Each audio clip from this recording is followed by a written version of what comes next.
detenido por la Corte Penal Internacional. Vamos ya con el siguiente análisis. Diego Pitarch, profesor del Máster de Relaciones Internacionales del IEB. Buenas tardes, Diego. Muy buenas tardes, Marta. ¿Qué tal? ¿Cómo estáis?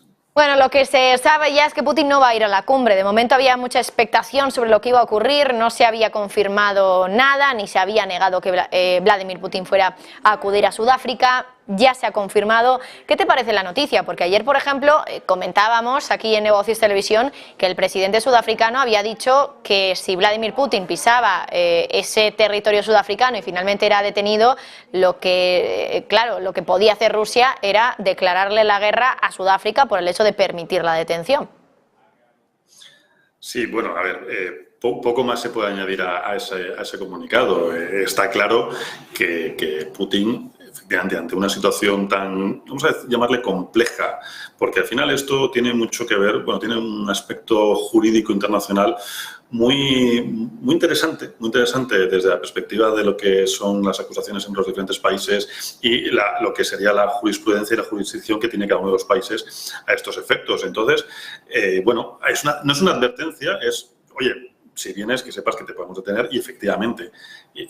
Nos podemos imaginar una situación ahora mismo a nivel mundial donde un Sudáfrica se viera afectado o enfrentado a una Rusia, ¿no? Pues la verdad es que sería una situación, no voy a decir compleja, casi hasta kafkiana, ¿no? Pero la posibilidad existe y antes de todo esto, pues evidentemente, no Putin porque Putin ahora mismo está en una situación en la que cuanto menos movimientos haga y menos representación y menos se hable de él, yo creo que lo va a agradecer, o lo agradece en términos generales. Pero, desde luego, no sería ni buena prensa para uno, ni una situación no solamente económica, sino también diplomática, pues bastante, bueno, de una complejidad extrema, ¿no? Otra cuestión hoy del día clave, Diego, ha sido el comentario directamente desde el MI6 británico, que da la sensación de que abre la puerta a los desertores rusos para que puedan espiar para Occidente. Aquí siempre lo hemos dicho, ¿no? En las guerras el tema de los espías es algo que siempre está encima de la mesa, pero no sabía yo que esto se hacía público de esta manera, desde luego, por parte del MI6, decir directamente a los rusos desertores que se vengan, que van a espiar para Occidente. Bueno, a mí este tipo de comunicados me parece casi más de una agencia muy conocida por todos los españoles, desgraciadamente fallecido su padre esta semana, Hernán Ibáñez, casi un poco más de Mortadelo y Filemón que cualquier otra cosa. O sea, vamos a ver, la forma de reclutar, casi se van a algunas páginas de internet de empleo y los reclutan de esa manera. Me parece un poco...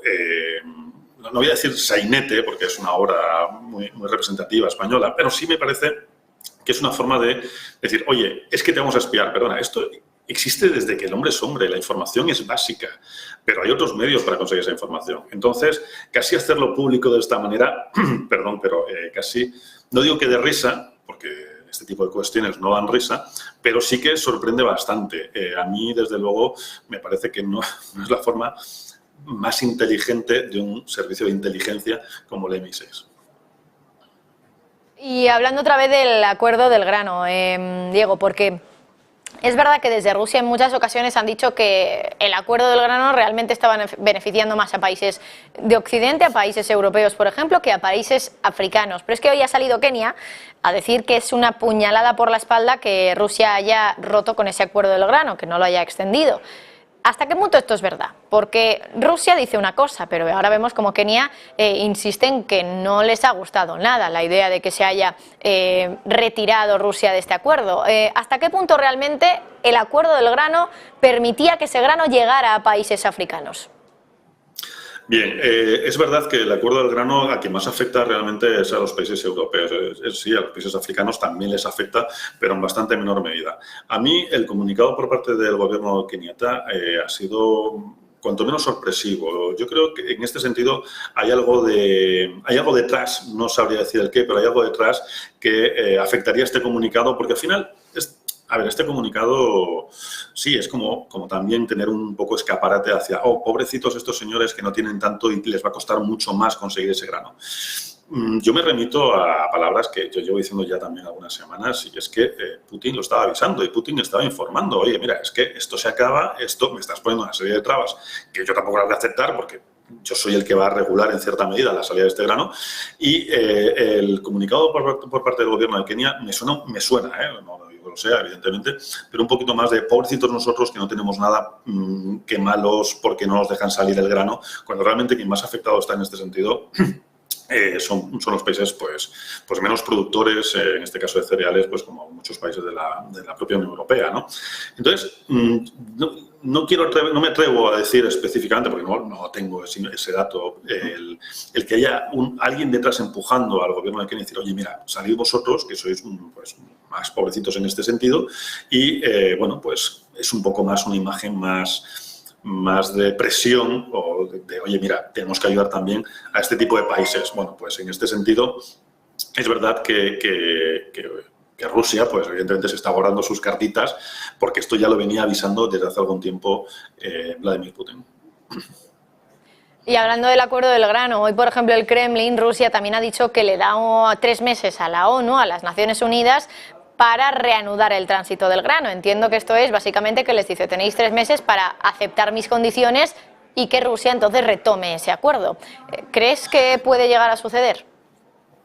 A ver, sí, yo en cierta medida, a ver, Rusia ha puesto una serie de condiciones que algunas de ellas son no digo complicadas de cumplir ni que sean difíciles, pero desde luego van a ser, es la carta a los Reyes Magos, por así decirlo. Entonces, oye, con que la ONU realmente cedan alguna, es decir, va a ser un poco un toma y daca. Oye, yo te doy esto, dame tú aquello. Pero claro, tenemos que partir de un algo. Yo creo que en cierta medida la ONU no se esperaba que realmente Putin cumpliera con su, vamos a llamarle amenaza o su aviso de que iba a acabar con el acuerdo. Se ha llevado a cabo, obviamente, ¿de acuerdo? Y bueno, pues ahora digamos que le han dado un poquito más de fuerza, un poquito más de poder negociador y por eso escribe esta carta a los Reyes Magos. Yo me imagino que sí, que se va a reactivar. Se va a reactivar porque en alguna medida, en algún punto, vamos a encontrar ese acuerdo o ese tira y afloja conjunto, porque a nadie le interesa tener una imagen ahora mismo muy discordante, que le afecte demasiado en su imagen. No digo de bueno o de malo, pero sí negativamente. Entonces, en este sentido, la ONU en algo cederá y estoy convencido que Putin en algo cederá también, claro. Pues Diego Pitars, desde el IEB, como siempre, un placer contar contigo. Muchísimas gracias. Muchísimas gracias a vosotros, que tengáis muy buena tarde. Gracias. Igualmente para ti, Diego. Mientras tanto, la tarde, ¿cómo se está desarrollando por lo menos en los